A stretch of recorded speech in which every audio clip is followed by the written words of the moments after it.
Is Michael's mask the source of his power in Halloween Ends? Also, what the heck is this? Let's get into it.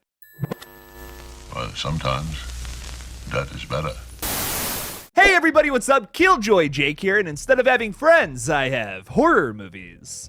Today we're talking a little bit about Halloween Ends, pitching a little crazy theory towards you, all about Michael's mask. A big focus of the last two movies, and especially the focus of the marketing for Halloween Ends, has been all about Michael's mask. So does it hold some sort of power? Does it give him some kind of supernatural abilities, or some crazy crap like that? I'm gonna ask that you go into this crazy theory video with an open mind, but before we do that, if you guys can like this video and subscribe, I would greatly appreciate that. Alright, I know I'm starting to sound like the people who are all about the Silver Shamrock people coming back. Colonel Cochrane is coming back to take down the whole planet with Michael Myers with Stonehenge or something. No, don't worry, we're not going there, but just humor me for a second. Going back to the production title of Halloween Ends, when they were filming in Savannah, Georgia earlier this year, the film was known as Cave Dweller. When I had first heard that was the production title, I was thinking to myself, oh, maybe this is a little nod towards where Michael has been for the past 4 years, and that's it. But now I'm starting to think that maybe him dwelling in this cave is a little more significant than we may have thought. I want to bring up a few shots from that final trailer, especially this one right here, where we can see that the sewer and the cave are maybe one and the same. A sewer-cave hybrid, will you? A scave, a cure, maybe even. Whatever you want to call it, it's a perfect place that is filled with rats. And yes, I want to see Michael eat a rat, and that's where this entire theory is going. No, I'm just kidding. I'm kidding. Evil eats a rat tonight. Someone called Tommy Doyle. I got a new slogan for him. We see Corey in this sewer cave hybrid where he gets choked out by Michael.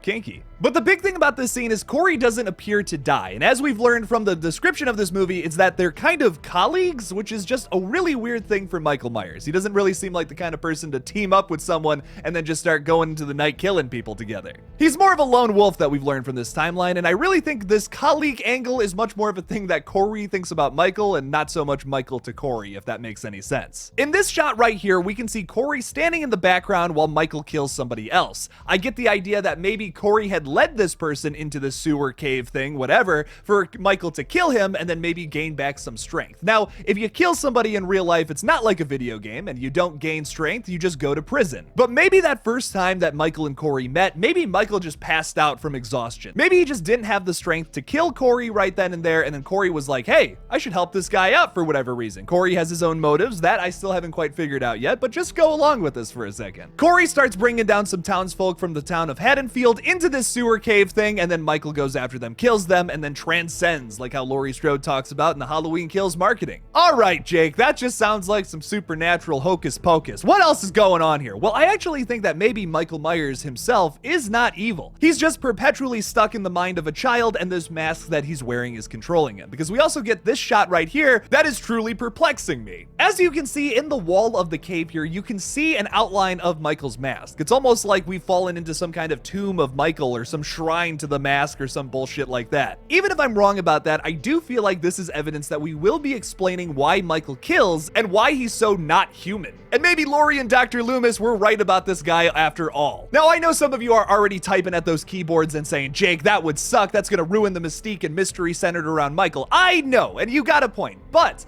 I think that they have an opportunity here to explain Michael in a way that doesn't overdo it and doesn't do it in a way that's very similar to Cult of Thorns, where it just seems pointless. To our knowledge so far, and this may change, but I don't think it will, this is the last movie in this new timeline. If they do bring Michael back at some point in the future, it will probably be a new studio and a new timeline focused on a completely different story. But if this is actually the end of this timeline, and this is gonna be it, like we're just gonna move on to something else. Obviously, other timelines in the past have kind of left an open ending where, like, yes, there could have been more stories moving forward, but I genuinely think because Blumhouse is pretty much done with this IP at this point, has the entire team working on this, moving into an entirely different franchise next year, I really think they're done with Halloween at this point. And I think for the first time ever, we will see Michael Myers die at the end of this film. Like, they don't have to give us an entire sequence, like a flashback or something where Michael finds the mask and it gives him his evil powers and all that. We don't need to do that. I think that would be so over the top and so corny, but if they want to give us some context clues, leading us to believe that somehow, in some way, Michael found this mask underneath the grounds of Haddonfield somewhere, and maybe that's what's given him this evil power, that's why he wants to kill people, something like that. You can give us some context clues towards that, but don't just draw it all out in some dialogue from Corey or something, because that's would suck a big old nasty ball sack. The other thing about all of that is that if they do kill Michael at the end here, the mask is still maybe out there. Maybe they don't realize that about the mask. There's all these context clues that maybe the mask is the thing that was giving Michael his powers, why he was supernatural, could take 6 shots to the chest and live, just like how he did in the 1978 film, but don't ever over-explain it. Don't blatantly say to me, yes, the mask has powers. Just give me some context clues towards that, and then we can theorize after the movie is over. I don't think this ruins the mystique of the character if you do end up killing him, though, because then theoretically the mask is still out there. It is still technically an open ending if the mask is still around by the time the credits roll. I don't want to see something corny like one of our survivors putting it on and then starting to kill people, because that would fucking suck. But I think a really powerful ending to this movie is maybe Laurie has the mask at the end of this movie. She keeps it somewhere in her basement locked away so no one else can ever have it. Nothing is ever explained to Laurie about like how maybe the mask holds a bunch of powers or any bullshit like that. Like I said earlier, I don't think that's ever going to be over-explained. I don't think there's going to be this entire conversation between Corey and Laurie where Corey is basically like, oh yeah, it's definitely the mask that gives him all of his powers. That's why he can take like 100 gunshots and survive. Don't think that's gonna happen. I think Laurie is just gonna kind of know. I feel like it would make a lot of sense if Laurie just kind of knew that there was something off about the mask and kept it locked away in her basement, and that would be a pretty prominent last shot of this movie if Laurie survives.